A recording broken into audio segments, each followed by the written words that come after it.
লাউ খেতে যতটা আমি পছন্দ করি ঠিক ততটাই পছন্দ করি লাউয়ের ডগা খেতে। তা আজকের রেসিপিটা রান্না হচ্ছে লাউয়ের ডগা দিয়ে আর চিংড়ি মাছ দিয়ে। তো লাউয়ের ডগাটাকে ভালো করে কেটে নিয়েছি আর নিয়ে নিয়েছি সঙ্গে আলু। এইবার তরকারির জন্য মশলাটা বানিয়ে নেই। মিক্সির জারে আদা কুচি, কাঁচা লঙ্কা, জিরে, ধনে সব কিছু ভালো করে ফাইন পেস্ট করে নিয়েছি। কড়াই গরম করে তাতে তেল দিয়ে প্রথমে মাছের বড়ি ভেজে নিয়েছি।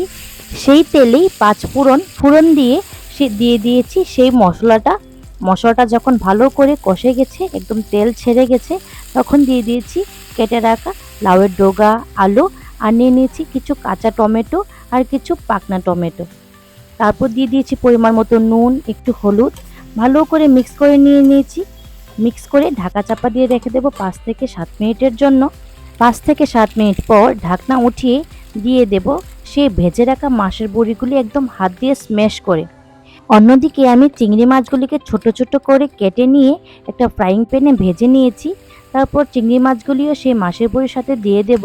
চিংড়ি মাছ আর মাছের বড়ি দিয়ে দেওয়ার পর আবারও একটু ভালো করে মিক্স করে 1-2 মিনিটের জন্য ঢাকা চাপা দিয়ে রেখে দেব, যাতে তরকারিতে এই ফ্লেভারটা ভালো করে উঠে। তরকারিটা ভালো করে কষে গেলে তাতে অল্প একটু জল দিয়ে একটু ঝোলঝোল ভাব রেখে তরকারিটা নামিয়ে নেব।